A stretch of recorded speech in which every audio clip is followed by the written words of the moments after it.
thanks for joining me. I have pulled together a couple of my most popular resources that are going to help in the marketing planning process, and I hope that they will be of use to you. Now, whether you plan in line with the calendar year or the fiscal year, these resources can really be picked up at any point in your business and at any time of the year. In a minute, I'm going to launch into a snippet of my channel strategy module and share with you my channel and content audit tracker. And you'll see some examples in here from my business, and the numbers I hope you'll see are less relevant than the growth. Now, I wanted to share the numbers from my first year in business for transparency, but also to encourage you to see how quickly you can double or triple your performance when you're clear about what to focus on. And the reason why this stuff is so important is because you need to be measuring your marketing performance to know what's working and what's not. And those results should inform some pretty realistic goals for the year ahead. Now, like everything in marketing, this is about progress, not perfection. You don't need to do it all. You just need to measure the stuff that matters the most and stay focused and consistent.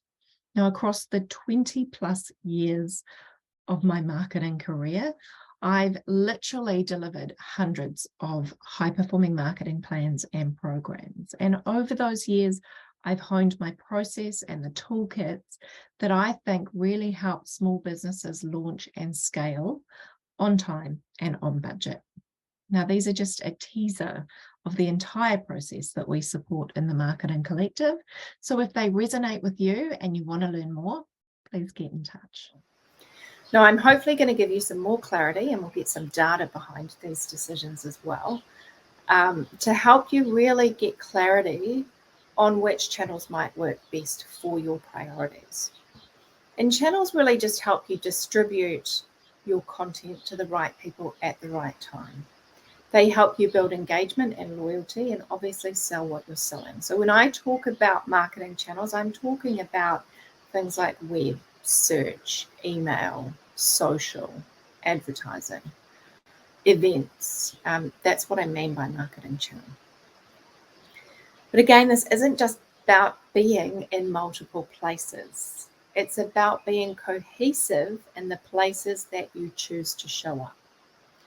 It's far better to be in fewer places and to do them really well than to try too many and to be ineffective in pretty much all of them.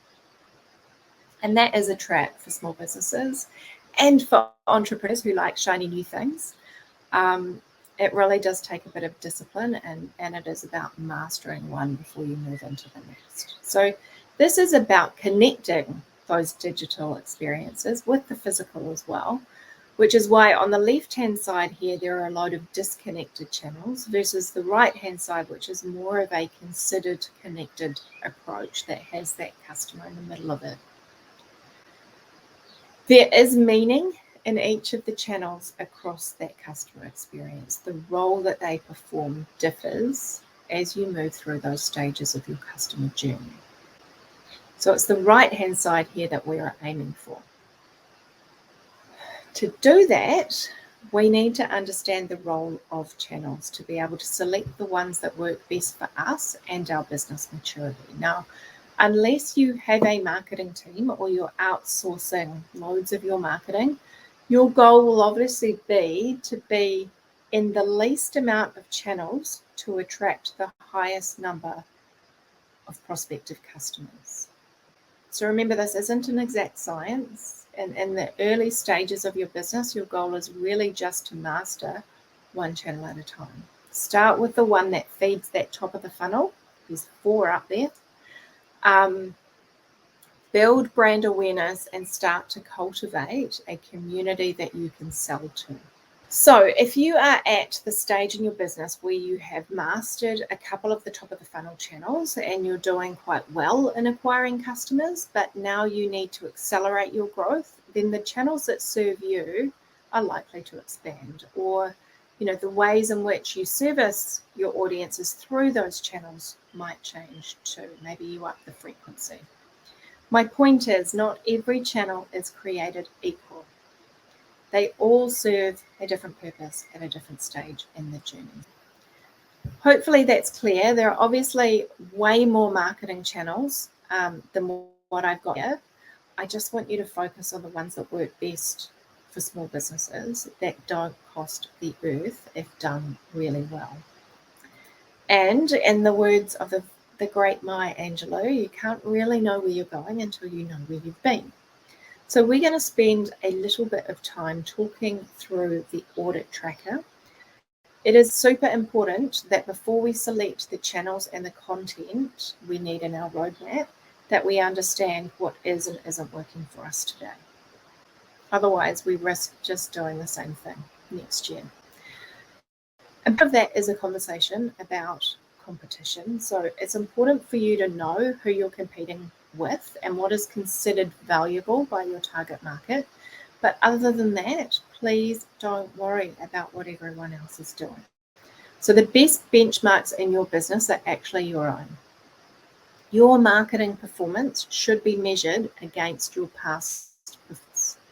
So as long as you're moving in the right direction, that should be considered a win. Okay, so here is the Google Sheet, and there are two tabs here. So you've got your channel audit and your content audit, which we will work through in this module too. So in terms of the channel audit, you've got your channels broken out in sections here. We've got our web or our e-commerce, search, social, email, advertising, events, and then just copy and paste if you have other channels and do the same thing going down the page for those. So let me take you through an example. I've used, my website. I've used my whole website to measure this, but if there are certain pages on your website that you want to measure specifically, then measure those pages instead. I could have, for example, one of my program pages on there or a sales page that I want to be measuring. But to keep things simple, this is across the full site. I've got my my website on WordPress. I'm using Google Analytics. And my first goal is to increase average visits by 20%. My first metric for that will be the number of visitors. Okay, now I can also measure page views. I can measure time spent on the site. If I want to increase visits by 20%, there are other metrics that I can use. And what I was saying earlier is you want one line per metric. And then I've simply gone in to Google Analytics and I've started tracking, how am I performing? Am I on track with that 20% uplift? Now mine is seasonal. I do a number of large scale virtual events every year. And so you will see those spikes with mine. So getting to know which seasons, the rhythm of your own business and how that works, what you want to be seeing is over time, those numbers increasing. So in the very early days, for example, not that many visits, but even when we start, petering out after those peaks, the numbers are significantly higher even than 20%. And that's what you're going to do all the way through for each channel that you're measuring. You'll have a goal. You'll have at least one metric for that goal. In some cases, you'll have more than one metric to measure that specific goal. And then when we get to content audit, exactly the same format. Here, it's a piece of content or a type of content where, I actually have 3 program outlines on my website that people can download. I choose to measure all 3 together. If one program is more important than the other, then I might want to separate that one out. And I'm increasing the downloads. So I'm measuring the number of downloads, but I could be actually measuring the conversion. So how many people are coming onto that site, onto those specific pages, and what proportion of them are downloading. That might be another measure. In this case, it's number of downloads, and it's early days for those pieces of content.